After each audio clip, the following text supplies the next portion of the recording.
Good afternoon, everyone.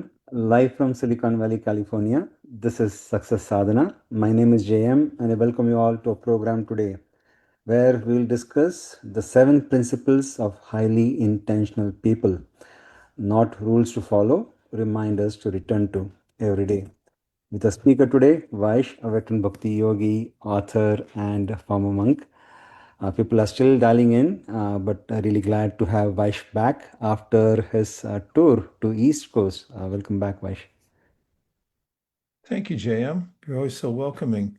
I like your new backdrop too. I see Subhanga is here, so definitely we're going to have a robust conversation. Good to see you, Subhanga. I saw Mohit's here. That's great. Joshua, thanks for listening in. Mayank, the great entrepreneur and person with many projects going on at the same time. Sanskriti's here. Thanks, Sanskriti. SG's here. T's here. And T for tremendous. Who else do we have? Yes. Well, Vasant. Thanks, Vasant, for joining. Topic today has to do with intention. It's one of those 10 words, T-E-N, from Latin, which means to stretch.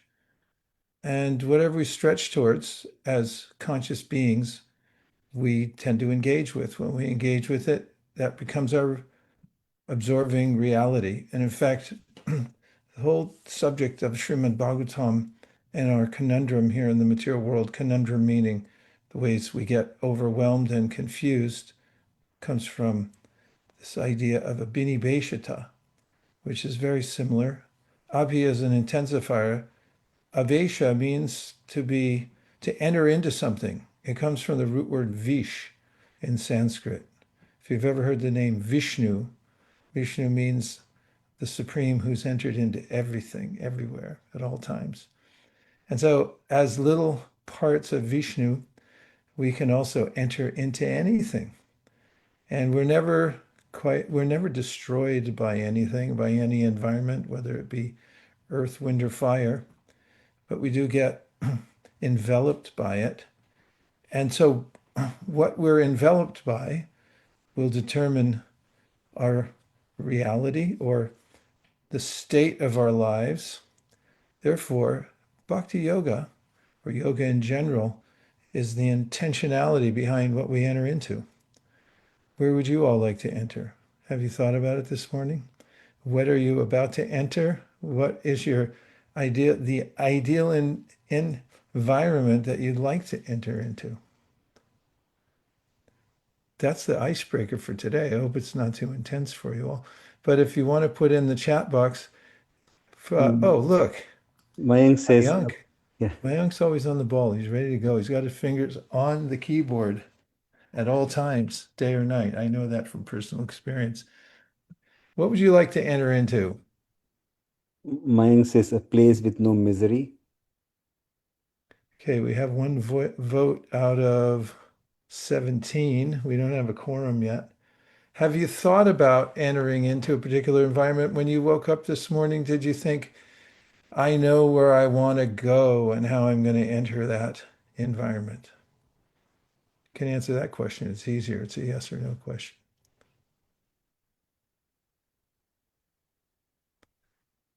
JM, I came in too hot.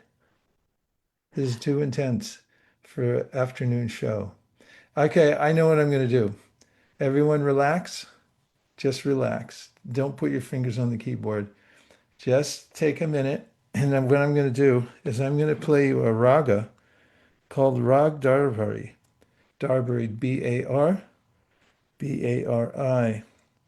And it's a beautiful raga.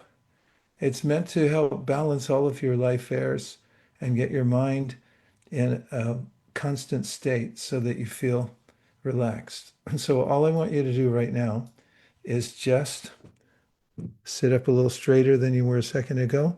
Hetty, welcome. Glad to have you here as usual. And Battery 60%. Connected to. if your battery's at 60%, we're going to try to get it up to 100 right now. I'm switching over my settings because settings matter. That's that could be one of the points of today's talk. What are your settings? Did you check your settings this morning? We're going to check our settings. I have a few that you can adjust. I'm adjusting my audio, and I'm going here to original sound for musicians because I'm going to play you some music. So I want you to just close your eyes, sit up a little straighter in your word form, lengthen and loosen, and just be present and breathe naturally, normally. Put away anything that might call your attention to something else, and just be okay for right now. You're always okay. We're always okay in the exact minute. It's just that we project into the future, grab onto the wheel, and think that something's going to go wrong. It never will. We're always okay. This is called Rag Darbari. And there's a classically trained singer here. It's kind of interesting, sweet voice, I find. But what I'm after here is the raga. Raga, life doesn't make sense without music, and we really can't be balanced without the right kinds of music and sound vibration. So just listen carefully, and I'm going to play this for you. Breathe, relax, loosen, lengthen.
Krishna Krishna Hare Hare Hare Krishna Hare Krishna Krishna Krishna Hare Hare Hare Rama Hare Rama Rama Rama Hare Hare Hare Rama Hare Rama Rama Rama Hare Hare Hare Krishna Hare Krishna Krishna Krishna Hare Hare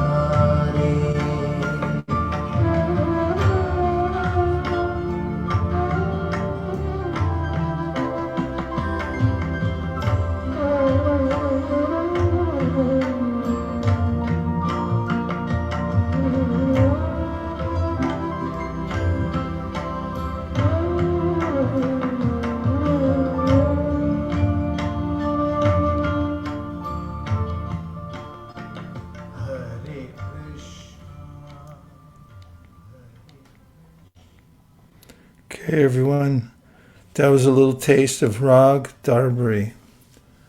And according to the science of music, the various ragas, scales, evoke a particular kind of emotion. Rag Darbari is known to balance. So now that we're feeling a little balanced, after hearing Rag Darbari and the mantra, which is transcendental mantra, takes us beyond the fetters of our attachment to the material world, to the material body, to the anxieties. As Mayank said, he wants to go to a place with no misery. And that's possible by purifying our consciousness and realizing that everything going on in this world is superfluous to our ultimate destination in life. Darbari, Darbari. Yeah. We'll be singing Got it more. I'm going to bring Rag Darbari to Silicon Valley and beyond if this is the last thing I do. Okay, so today I found some notes that I made for myself, and I gave them to our team to make slides out of. And I think they were originally called Notes to Myself or something like that. And here it is, reincarnated as the 7 principles of highly intentional people. Sounds like I ripped off somebody else's title and inserted intentional. Nonetheless, here it goes. Because these are principles that are commonsensical, that I practice myself. And so these are reminders to myself, and they form a backdrop for sadhana. Success sadhana means how to align ourselves with our original divine source and feel happiness and balance in our lives. So here we go, JM. The first principle is to learn to listen. How should we listen? With rapt attention. This word rapt means seized, that something grabs us. One problem with consciousness in applying ourselves is we may be in 2 places at once. We may be engaged in an important conversation or listening to something that's vital, and we may be pointing our attentions in another direction.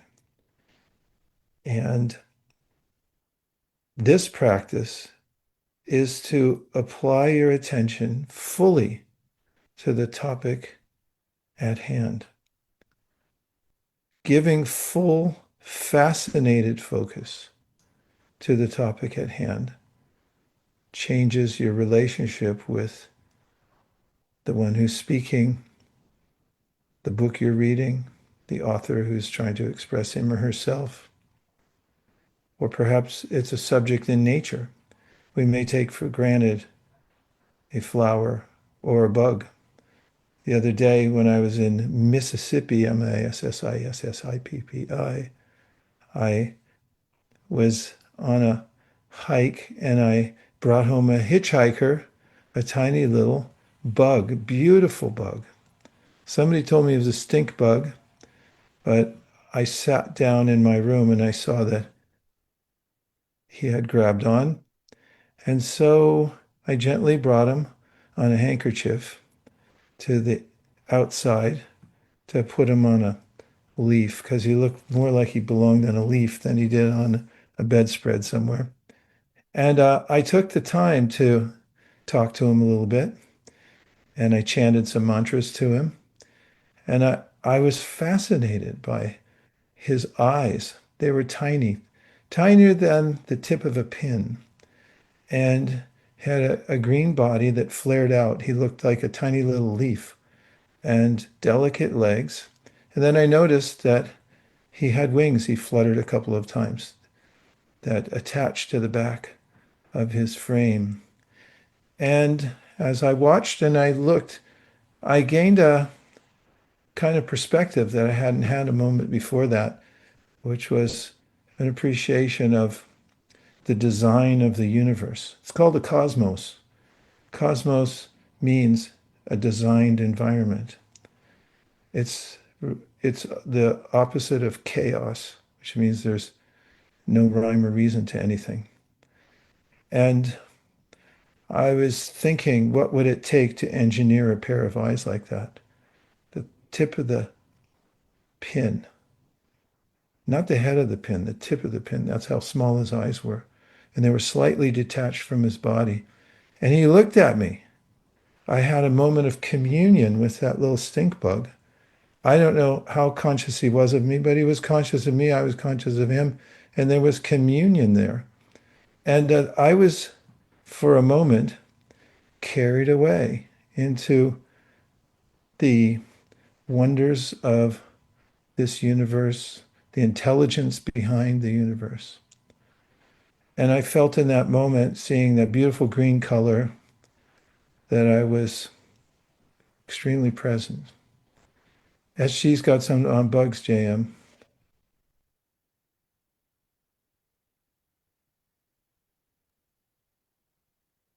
Yeah, SG says, I take bugs, ants, spiders in my home and leave them outside. My kids used to laugh at me, but now they learned how to trap bugs in a cup instead of squashing and they wait for me to take them out. That's nice. And now next time, just chant to him a little bit, because bugs are spiritual beings also. And that spiritual consciousness behind the bug's body can pick up on the vibration. This is a program about bugs, everybody. Okay, so wrapped means seized. Attention is where everything begins. It's our asset. May I go out on a limb and say it's our main asset, or even further to the tip of the limb, it's our only asset. We get to choose where to place our attention. And attention management is what determines the direction of our life. In fact, a student of mine made me a beautiful sign for my birthday, and I have it hanging outside my office here on the wall. And it says, where attention goes, energy flows. It's something I come back to again and again. And it's a great reminder every time I walk in my room, is where attention goes, energy flows. So that's why we say here, attention is where everything begins. In the Bhagavad-gītā, there is a beautiful verse in which Kṛṣṇa says, yānti, you can go certain places. How do you do it? You place your attention there. And we're free to move about the universe. There's destinations beyond the universe. Can you go there? Yes. How do you do it? You move your attention in that direction. How do you know about it? Well, are there are channels through which information comes about other universes, other planets. In fact, the first book my teacher wrote before he came to America is called Easy Journey to Other Planets. That caught my attention. I was in high school and I thought, that's a good idea. I'd like to take an easy journey to another planet. It's not fantastical. It's reality. We move here, there, and everywhere because of our attention. So this is a practice, listening with rapt attention. As homework, if I may be so bold, try noticing how you attend to a subject matter. Notice, for instance, every night my wife and I get together to read. We read out loud, listen to one another reading. Find it very bonding kind of practice and edifying, especially at the end of the day. And I notice that there are different modes I can listen in as she's reading. I can drift off to other subjects and then I'll have to go back and say, what did you just read? Can you read that again? Or I can lean in.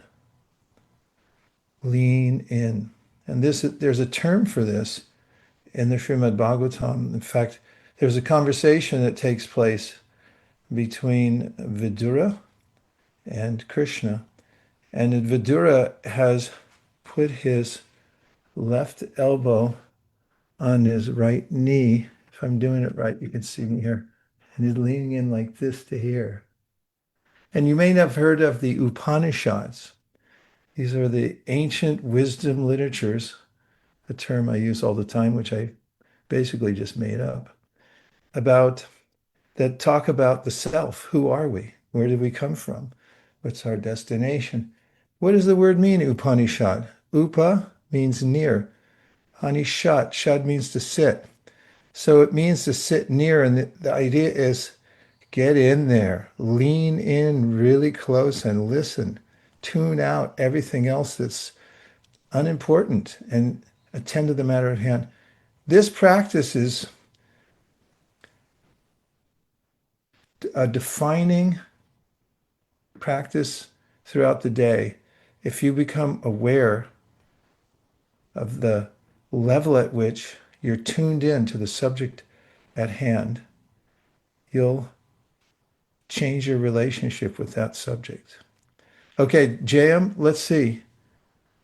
Maybe the raga stimulated us and we can have more sharing. Sharing means caring, according to the Salvation Army. So let's hear if you have any reflections so far about listening.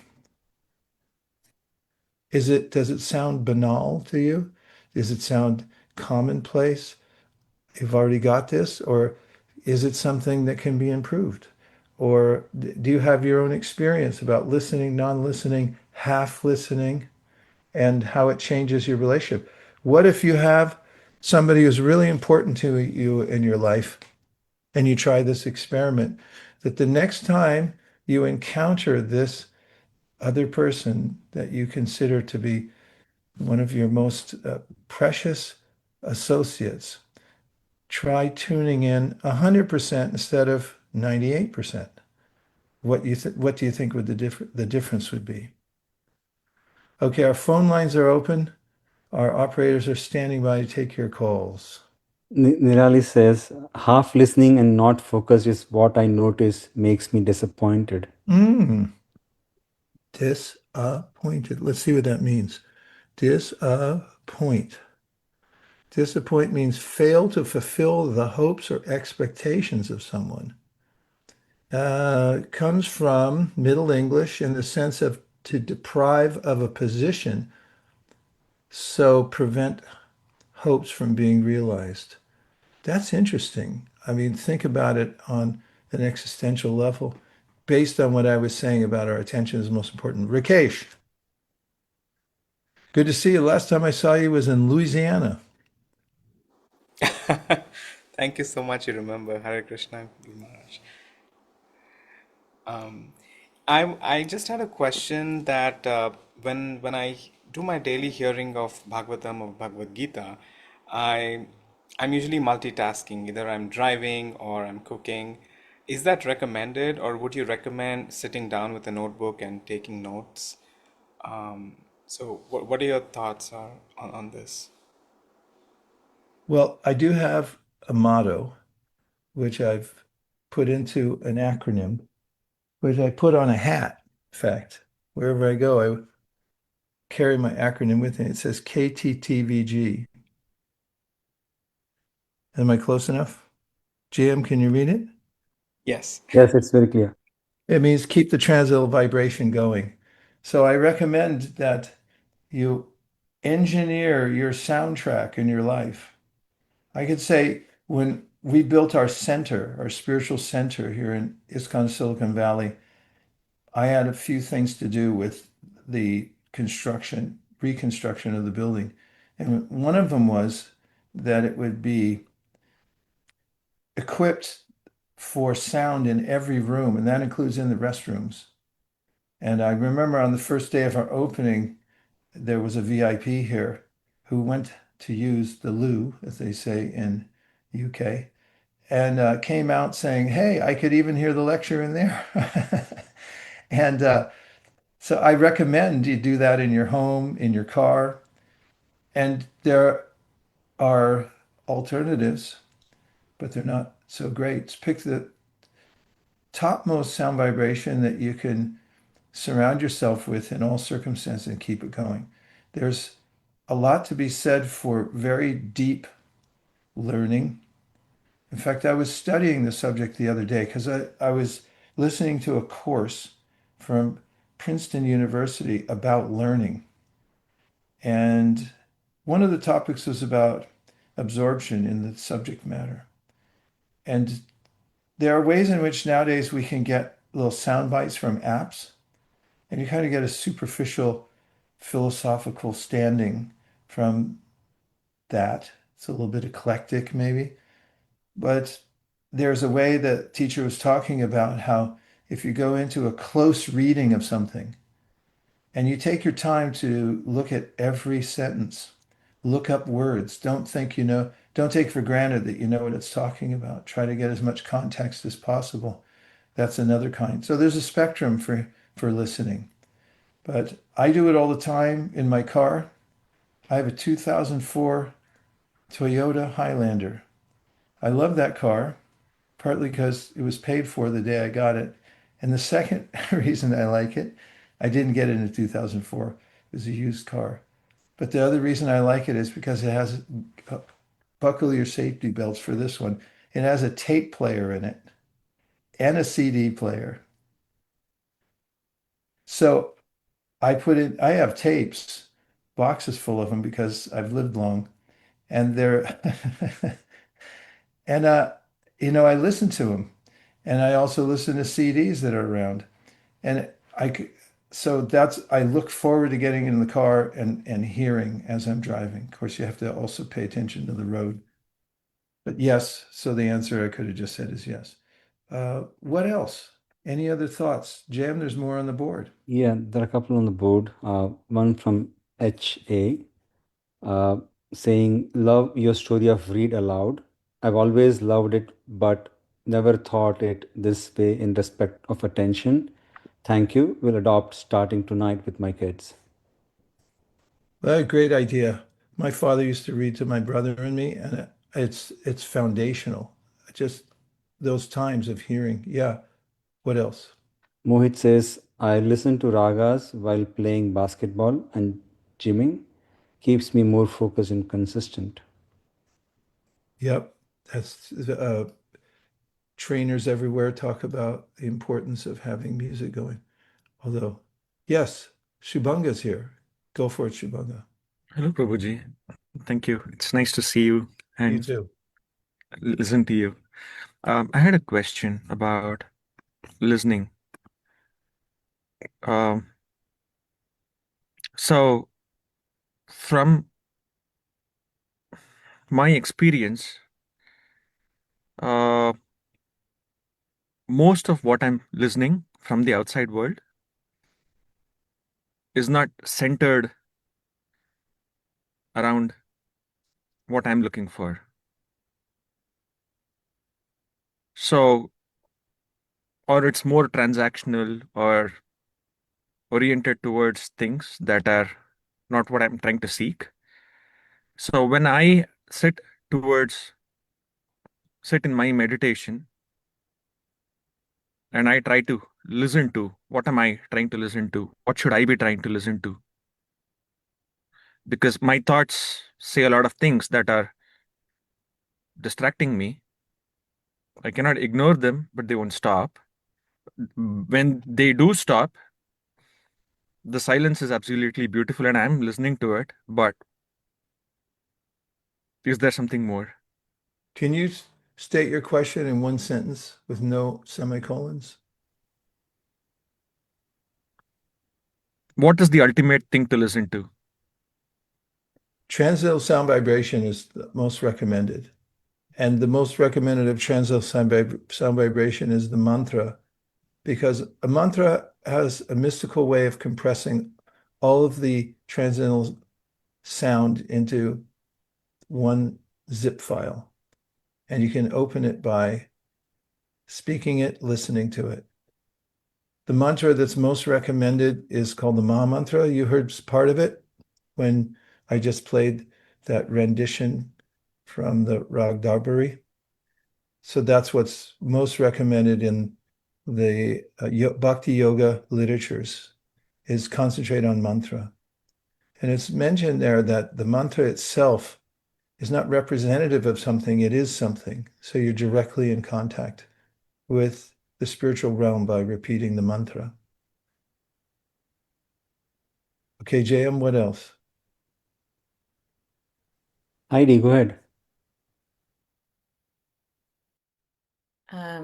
Hare Krishna, thank you for your talk tonight. I'm thinking a lot about, well, because someone just mentioned meditation and then we're talking about attention.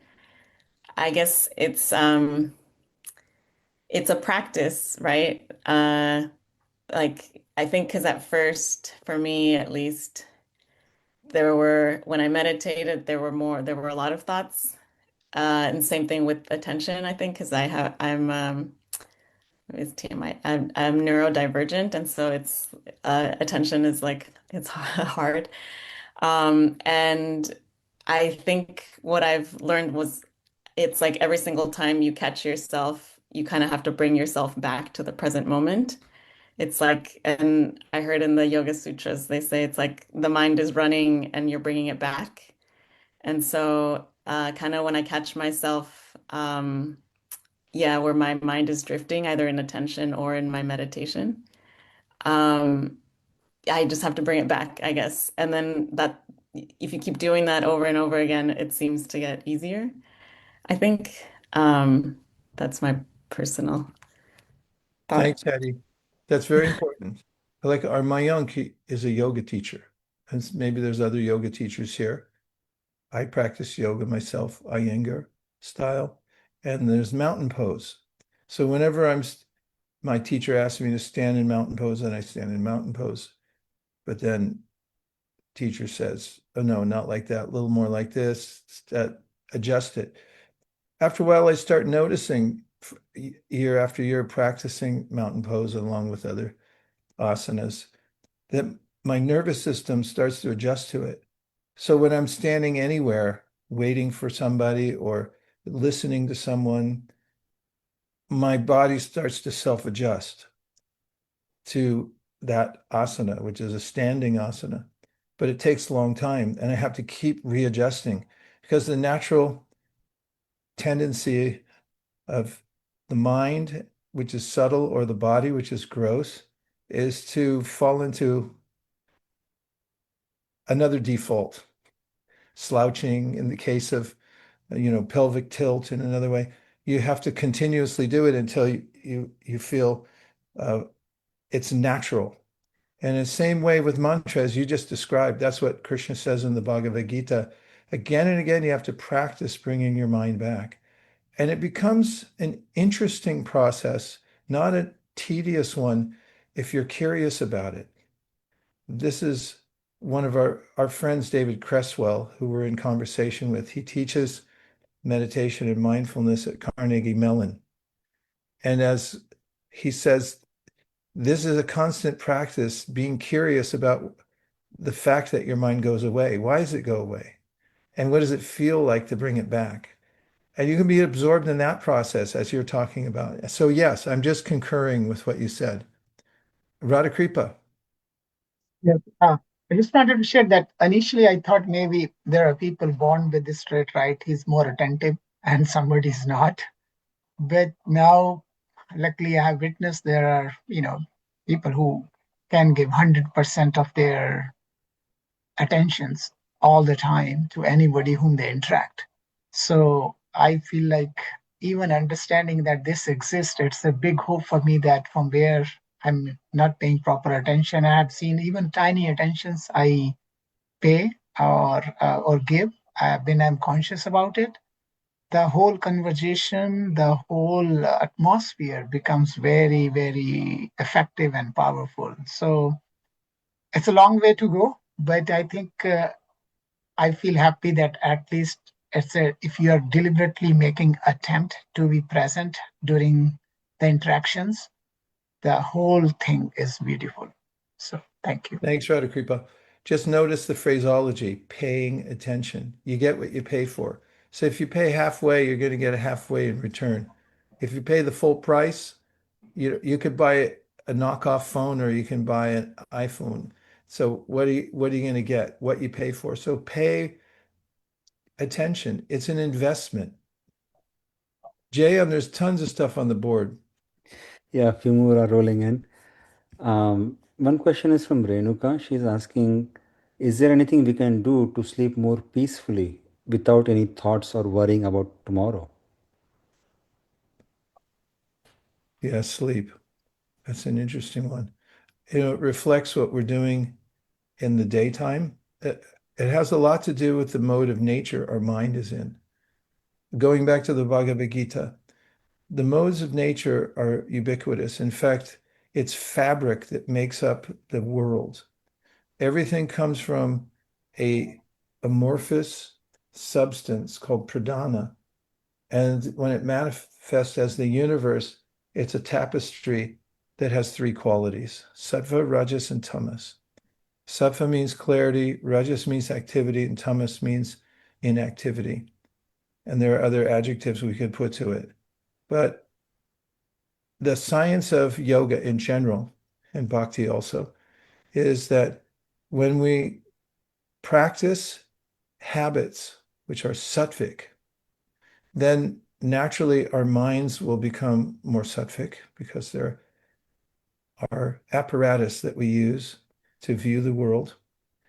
And so sleeping is a reflection of the mode of nature that we've cultivated throughout the day. So all the habits that we have can be incrementally amended to be in sattva. Now, of course, there's people take stimulants. Stimulants like caffeine, they put your mind in rajas. And there's a way in which, even if you want to sleep, there's a chemical reaction. Adenosine is blocked, that makes you go to sleep. That's why people like to take it so that they can be active all day long in rajas. If you do things that are meditative, like yoga, asanas, your life airs, this is a whole nother subject matter, but I'll skip over the details right now. Your life airs get balanced. There's certain kinds of things you watch and listen. If you watch a violent movie before you go to sleep, your mind's going to be in rajas and tamas. If you gradually, and this is common knowledge, everybody nowadays has heard most of this.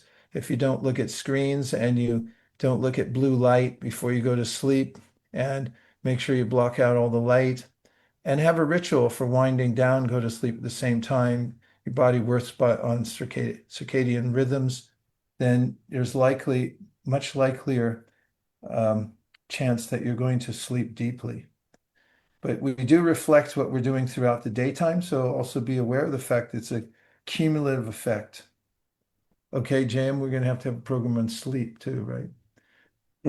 That's the primer. Yeah. Yeah. Go ahead. Mike shared that what you previously told. Attention is like what you had previously told. Attention is like a muscle, so it can be trained and made stronger. Mm-hmm. And Sanskriti said, I usually play Prabhupada's Maha Mantra and set it for 15 minutes sleep timer while going to sleep. Great. Those are the ones on the board. Okay, let's go back. There's a few more tips. The next one after rapt attention, Jam, is cultivate humility. Right? Yes. Humility isn't weakness, it's the soil everything good grows in. I'm going to tell you what humility means according to the dictionary. Of course, it comes from Latin. It's right there on the screen. Humus, which means ground. Stay close to the earth. Like, don't imagine yourself to be something different from what you are. We're grounded in service. Service means I'm not the center. I'm serving a higher principle. This is the idea of humility. Stay close to the ground. What is the ground? It's our intrinsic nature, that we have two aspects. One is that we love. We have the tendency to love, have affection. Second one is that we want to serve. Service grows out of sense of gratitude. When you appreciate someone, you want to do something for him or her. So when we're grounded in these principles, that I'm an appreciator, and I like to do service for service. This is a way of taking ourselves out of the center. I want everyone to do everything for me, to notice me. In any conversation, I want to be the center. You can practice humility. This is something that one of the great teachers of Bhakti, Chaitanya Mahaprabhu, said you should practice regularly, giving respect. Giving respect. And then the harder one is, don't demand respect in return. See how it feels. Grow a modest view of yourself. Don't try to be great. Just try to be a good servant and be satisfied with that. And it's related to ground. Agriculture means if you cultivate being grounded, being humble, being satisfied with appreciating the greatness in others, and learning how to augment that to serve, then it prepares you for crops. What does that mean? All kinds of learning. Inner happiness comes in from humility. I looked it up in my simple laptop dictionary. Humility, the quality of having a modest view of one's value or importance, comes from humble, having or showing a modest estimate of one's value or importance, not arrogant or self-important. Practice being humble. Is it possible?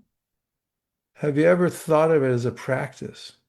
Have you ever tried it? For instance, here's homework. Next time you're in a conversation, we can come back into the Zoom just for a minute. Next time you're in conversation, notice if you have a tendency or not to bring the conversation back to yourself. Somebody says something that they did and say, I'm not advocating being boring or something like that, but I'll tell you a story in regard to that, a sociological study that was done. And just notice somebody says something, you might have an urge to say, yeah, I did that too, or I did one better, or I know that, I already know that. Notice it if that's what you want to say. Okay, the experiment I promised you. Sociological experiment. I heard this years ago, so I can't give you the exact person's name who did this study, but he was in a study about humility and about how people interact. So what he did was, his sociological experiment was, he had an assistant, and wherever he'd go, he would start a conversation with the people he was sitting with on a bus, train, or airplane, who he'd be with for some time. And afterwards, he'd have his assistant ask the person if he could interview them about the conversation. And during the conversation, the researchist would make sure that he simply responded with appreciation to what the person was talking about in his own life. And he didn't bring up, he resisted the idea of, oh yeah, I did that too, or I already know that. In other words, he didn't talk about himself, he talked about the other person and kept the conversation going in that direction. The result? The person who interviewed the subject afterwards noted that they would say, well, I didn't exactly know who that person was, but I found him to be one of the most interesting people I've ever talked to. It's just an observation. Ego means sense of self. False ego means false sense of self, false sense of importance. My thing's more important than everybody else's. But homework, try a sociological experiment next time you're engaged with your interlocutor. Then try keeping the subject on the person and appreciating what the person's doing. Resist bringing up your own thing and see what happens with the conversation. It's just an awareness exercise. Jim, I'm going to do a couple more slides because I'm not sure if we're going to come back to these at some point. So I'll just put them all out there. Next one is remember what sustains everything. We are not the sole maintainers of outcomes. This I have grounded in a verse that comes from the Sri Ishopanishad, one of the ancient Upanishads. Is just remember there's an ultimate controller behind everything, and we're not it. I heard this dialogue with a very spiritual person. He was a priest, actually. And this person was asking a lot of questions. He just said at the end of the conversation, here's my conclusion. There is a God and I'm not him. And I always like that last phrase because we're not the supreme controller. I remember one time when I had a business and there was a shocking occurrence within the business that disturbed my mind. And I called my entrepreneurial mentor at that time and told him with great alarm in my voice of the situation. And he said, well, that just proves you're not the supreme controller. And I immediately felt grounded. I was like, yeah, I'm not in control. Just because something's not in my control doesn't mean it's out of control. So trust that what needs to be held will be held, especially if you're sincere and you're trying to do the right things. We have here maintain from Latin, manu tenere. Manu's here today, so Manu, now you know. Manu tenere means by hand. Practice letting go what is not yours to carry. 1,000 feet, right into. Sorry, it's beyond my control. I got muted. I'm not the supreme controller. So what's out of your hands?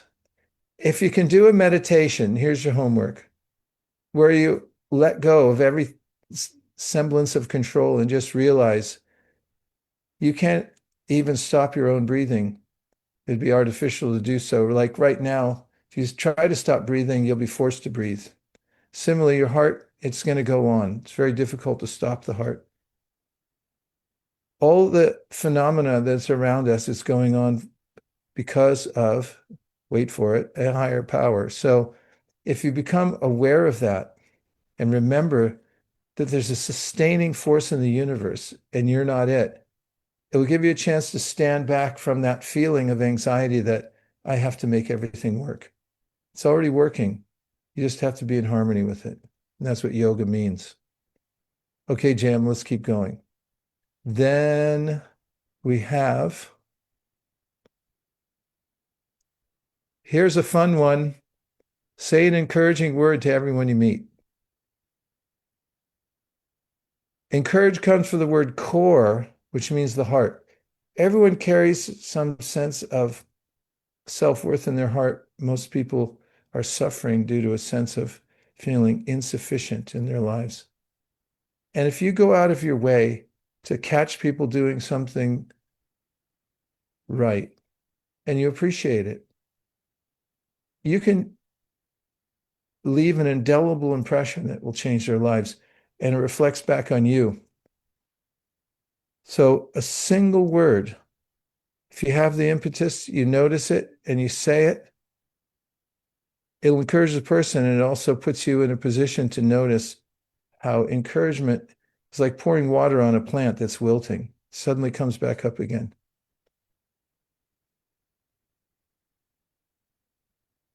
Wait, I just want to hear if anybody's tried that before. No, let's say if you'd like to try it. Think of somebody right now that you appreciate in your life, and think of a way that you could drop them an encouraging word, even if it was a few words, 2 or 3 words. Can you think of someone? When you're doing that, I'm going to close my window because somebody's building a house right next door to me.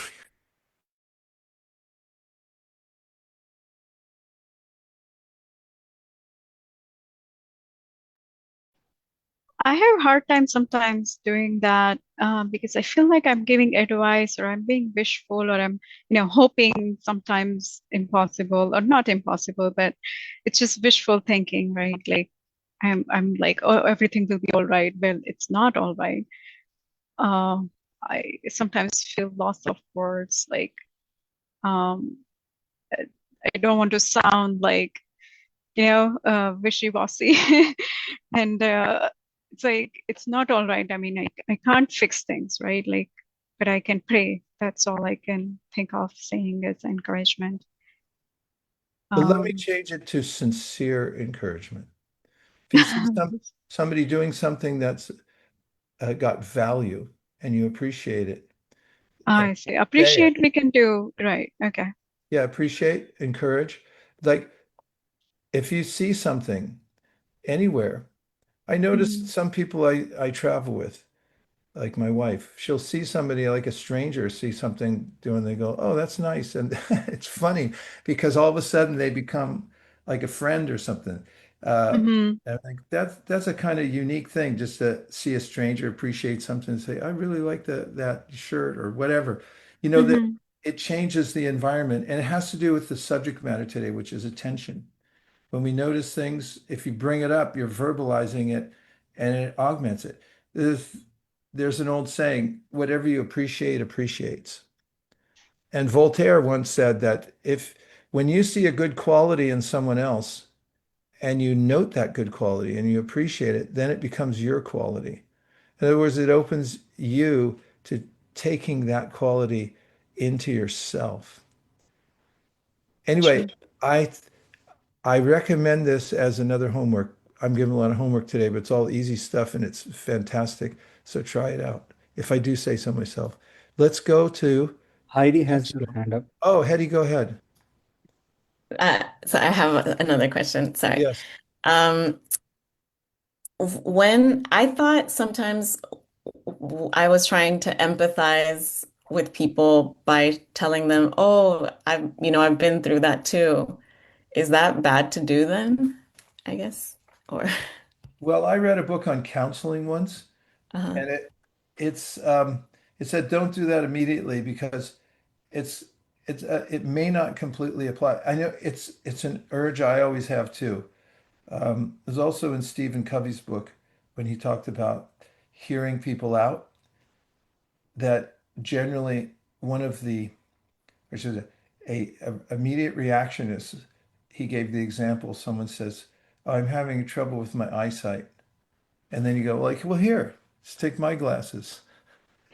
Because there's a way in which we just think, yeah, yeah, this fixed mine, so you fix yours. What you're saying is not exactly the same thing. Empathy and saying, I've been through this. I would just say, think about it carefully before you offer it, because it's a natural default to empathize in that way and say, yeah, I've been through that too. But just or make like, sure it really matches. Uh, okay, that's helpful. yeah, something like that. There's more to say about that. I can go back and research in that book exactly what it said, but I resonated with it at the time. And I'll try to say more about that later. Okay, Uh, thank you. Shubhanga, Hello, Prabhuji. I had another question about surrender that you spoke about. surrender. Yes, surrender. Okay. So, if surrender was an action, what would it look like? Well, there's two kinds. There's voluntary and involuntary. When you, if you've ever watched on television, one of the most watched programs is the high speed chase.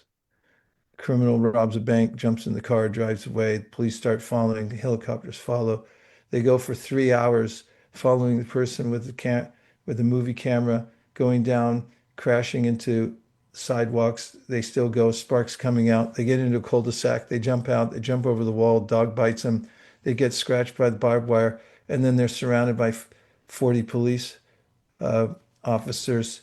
And then the person puts his hand on the head on the ground and arms like that. And so not like that. The other is voluntary surrender, where you realize that by offering yourself in service to your higher power, then you're aligned. And surrender is mentioned as Sharanagati. It's a process of taking shelter of what's real. That's the real sense of it. And there's 6 elements to that. First is accepting whatever's favorable for the practice, for your spiritual practice. Second is to give up things that are unfavorable. I'm just going to stick with those 2 for now, for lack of time.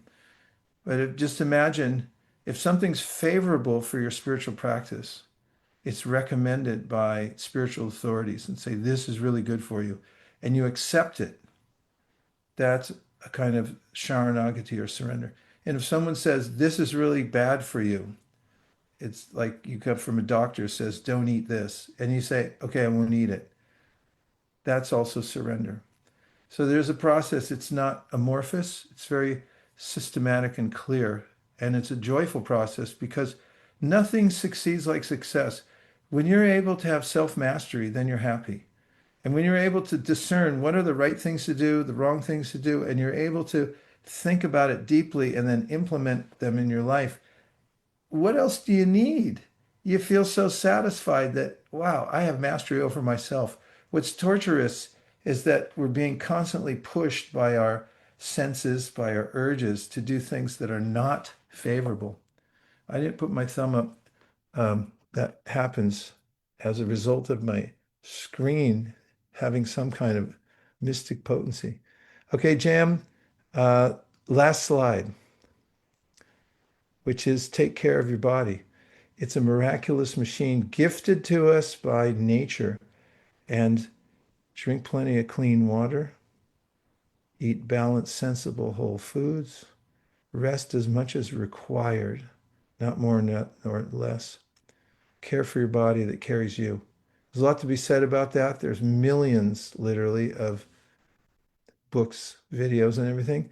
But find a way to take care of your body. It's really important. Giving attention. These are intentional activities to do every day. And the last one is do the best you can with what you've got. There may be a sense of perfectionism that I can't do it because I'm not good enough or because I don't have the resources, wrong environment. You can always do what you can with what you have right now. And that's the secret to success and progress in the practice of bhakti or any other discipline. Few points. You already have enough to begin. Anything. Bring your most excellent self means just try to do the best you can with the tiniest little thing that you have, with the thing that's in your hand right now, and don't wait for perfect conditions. I have a shirt I wear a lot. I got it, I think, in Mayapur. It said, the right time never comes. You got to do it now and do your best right now, which matches with that. And here it goes. Here's the list at the end. 7 principles of highly intentional purpose. They're actually just my prompt list that I follow. It says, listen with full attention, resist the pull of plateaus and comfort. I missed that one, JM. So consider that a bonus. Stay humble and grounded. Trust what sustains you. Give courage to others because people feel discouraged constantly by their own minds and the environment. So if you encourage them, you're doing a great service. Care for your body and do your best right now. Thanks, everybody, for joining in today. I hope that raga sticks with you. It's sticking with me. I can't get it out of my head. Ever since I had a conversation about that raga the other day, I started looking into it, playing it, and now it's making me feel really sublime wherever I go. So remember, life doesn't make sense without music. Invest in the raga and try these principles. And JM, let's say something to encourage one another before we go. What do you say? That way we finish one of our homework assignments. So there's a way that the yogis up in the Himalayas, when they come out of their caves and they see a fellow yogi, they put their arms up in the air as a gesture to put their heart forward. And they say Hari Bol, which means keep up the great work, keep the transcendental vibration going. Want to try it? I'm doing it. Yes. Hari Bol. Hari Bol. Thanks, everybody. Keep going. Thank you. Talk to you soon.